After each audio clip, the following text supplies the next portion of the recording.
you. It is a cause that is very dear to me. The annual Charlotte Crop Hunger Walk is coming up next month, and we really need your participation. Here to discuss the walk is Pete Herberger, and he is the Business Development Manager for Crisis Assistance Ministry and a longtime participant in the walk. It's great to have you with us for Bounce.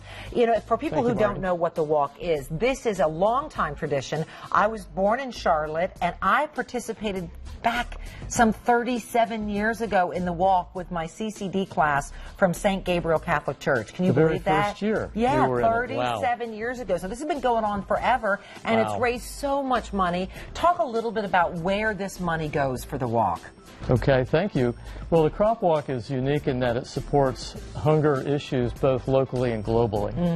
25% of the funds that are raised, and by the way, all the funds that are raised, 100% of the dollars that are raised by our walkers go directly into programs. Right. We have sponsors to pay for our costs. Yeah, that's great. So we, Church World Services is the sponsoring organization behind the Crop Walk, and over 30 countries, tens of thousands of people receive the benefit of the donations the crop walkers raise. And what they're doing is they're not just handing out food to these people all over the world. There's so much significance to the walk, the length that we walk, and why we're walking.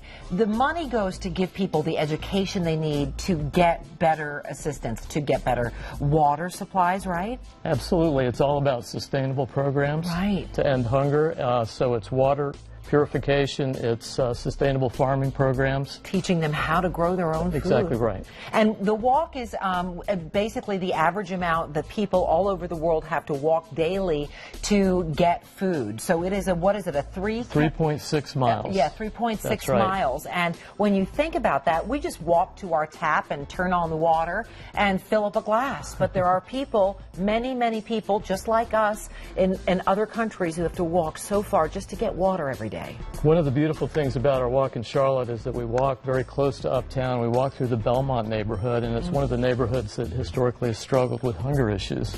So it's a way for the rest of the community to really participate and understand what's going on out there. And see actually the people that we're helping. That's right. Because oftentimes so many of our neighbors in Belmont come out and say thank you and hand us some of the water bottles as we make the walk. It's a beautiful community event. If you have never taken part in it, it's wonderful to involve your children in it as well. It's a great opportunity for them to understand what poverty and hunger is all about. It is October 18th. It's a Sunday, so you can still make it to church. It starts at 2:30 in the afternoon, starts at Independence Park. We get really excited. We have Zumba in the beginning before the walk starts. What other message do you want to send to people out there? Is it still time to form a team, to form a group, to register? There's plenty of time to form a team or walk individually, and many people walk to support their neighbors or co-workers that are walking. Okay. Or they ask people to support them and do the walking themselves. And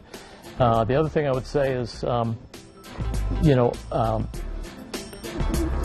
the three organizations locally that benefit from the Crop Walk are Crisis Assistance Ministry, Loaves and Fishes, and the Second Harvest Food Bank. And all three of these organizations fight poverty and hunger in Charlotte. Great organizations, and we appreciate everything that you do at Crisis Assistance Ministry. If you'd like more information on how to participate, I would love to see you there. Go to WBTV.com. Look under our Web Extras section there on the Home tab, and you'll see more about the Crop Walk. And we appreciate you. Now back to you, D-Man. Thank you, Maureen. All right.